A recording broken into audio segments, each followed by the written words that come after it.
আজকে করব কুমড়োর কচুরি। 250 গ্রাম ময়দা নিয়ে তোমার 3 চামচ হলো তোমার বেসন, লঙ্কা কুচি, আদা কুচি আর একটু কুমড়োটা আগে ভালো করে চটকে নিলাম। চলো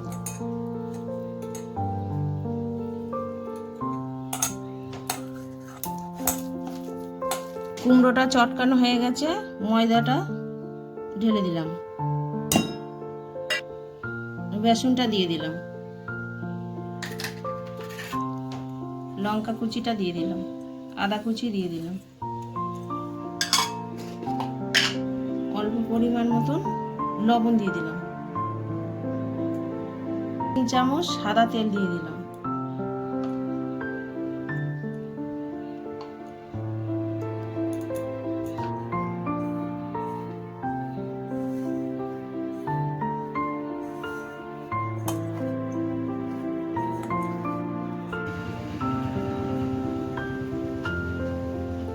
এবার সবকটা বেলে নেবো।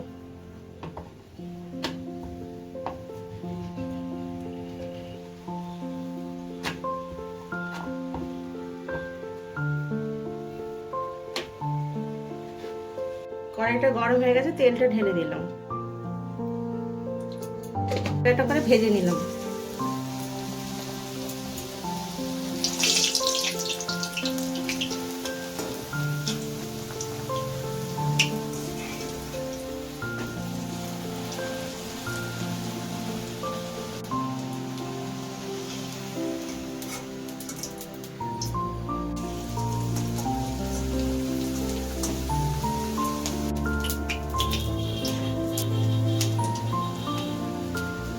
আলুর দমটা করে রেখেছিলাম আর কুমড়োর কচুরিটা করে নিলাম।